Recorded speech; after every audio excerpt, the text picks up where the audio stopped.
How's it going, everyone? This is Adam from Slurve, Ship My Money on DraftKings, and I'll be breaking down tonight's pitching slate for you.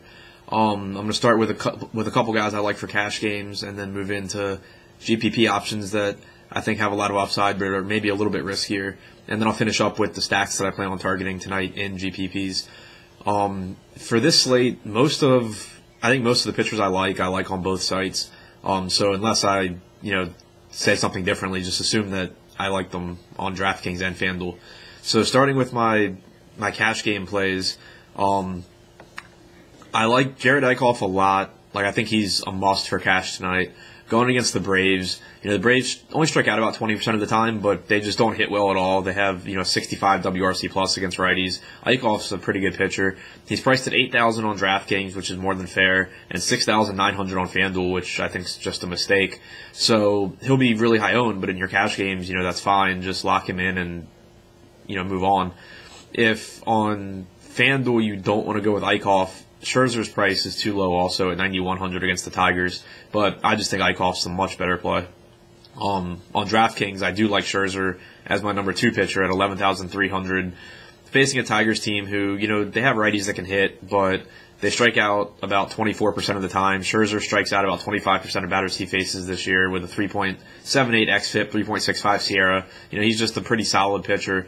And I like his matchup with the Tigers a little bit more than I like Syndergaard's matchup with the Dodgers or the other, top guys. I just think Scherzer's got a little bit better matchup and a little bit higher floor. So that's where I plan on going for cash games.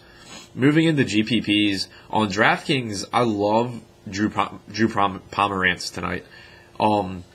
He's facing a Cubs team who has the highest strikeout rate in the major leagues. They strike out about 24% of the time against lefties. Pomerantz strikes out about 29% of lefties he faces. Most of the good hitters in the Cubs lineup are either left-handed or switch hitters who hit better from the left side. So Pomerantz will either be facing lefties or be facing guys who are hitting from the weaker side of the plate. And his price at 9,400 is just really interesting for GPPs because so far this season he's been priced, around 6,500, 6,600 on DraftKings.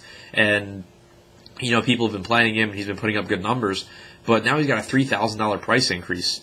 So I think people are really going to move off of him now that he's in, that range, because he's just still not even close to, a household name or considered, a top pitcher.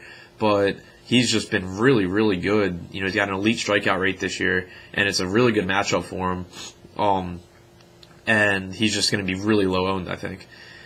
On FanDuel, he's priced lower at 7,200, so I don't think people will be scared off by the price, but I still don't think he'll be highly owned just because there are a lot of good pitchers going on this slate, and people generally don't target pitchers against the Cubs. So I still like Pomerantz on FanDuel for GPPs as well. I like Noah Syndergaard, I think, is in play. He's 11,000 on FanDuel. He's 11,500 on DraftKings. He's just got so much strikeout potential, and the Dodgers haven't really hit righties well this year with only an 83 WRC plus. They strike out about 21 to 22% of the time. So, Syndergaard's definitely in play. But on DraftKings, well, really, it kind of works on DraftKings and FanDuel. John Lackey's price is really weird tonight. I haven't decided if I'm going to take advantage of it or not, but it does give you an opportunity to get a good pitcher against the Padres at probably no ownership, because on DraftKings he's 11,100, Scherzer's 11,300, Syndergaard's 11,500. So I think most people will just take Scherzer or Syndergaard because they are easily better pitchers than Lackey. But he so far this year he has struck out 27% of right-handed batters he's faced. The Padres strike out about 26% of the time against right-handed pitching. So you definitely could get him at no ownership in a really good matchup, and then you just hope that he beats Syndergaard, who's facing a Dodgers team who has potential to hit, and then he beats Scherzer, who's facing a Tigers team who has potential to hit. So I think it's at least an interesting spot to consider, especially if you're not risk averse in GPPs. Moving down a little bit, Maeda at 10,000, I think, is in a pretty nice spot against the Mets. The Mets hit righties well, but Maeda's been really good so far this year. He struck out about 25% of lefties so far, 22% of righties. The Mets are a pretty lefty-heavy lineup. My id has succeeded already against good lineups like the Blue Jays in Toronto. So I think he's in play 10,000. I do think I prefer Pomerantz over him though. And yeah, so those are the GPP guys that I like, and I think Eichhoff's in play. He's going to be so highly owned. I probably for tournaments will just go a different route. As far as GPP stacks, I think the Red Sox will far and away be the most popular stack tonight after they've just gone off the last 2 nights. There's no Coors Field game. They're facing Eric Surkamp. It just stands out as the one spot where everyone's going to go. But I think that there is enough going against the Red Sox, or I think Eric Surkamp has enough going for him that I will probably fade the Red Sox. So far in his career, he's been a reverse splits pitcher.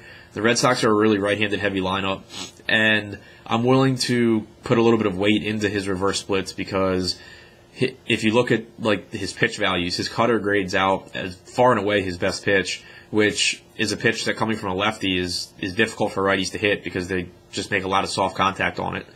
So since I think that there might be a little bit of truth to him being better against righties and the ownership on the Red Sox is going to be so high, I want to find other spots.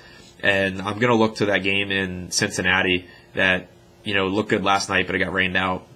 Alfredo Simon against Juan Nicasio in Great American Ballpark. It's a great place to hit. Unfortunately, most of the Pirates hitters are right-handed, so you're not going to get too many lefties against Simon. But they're righties that hit really well, and Simon's not good against anybody. So I still really like the Pirates there. I'll take the Reds hitting in that ballpark, especially the lefties, Votto and Bruce against Nicasio. And then the Phillies are also going to be in an interesting spot tonight.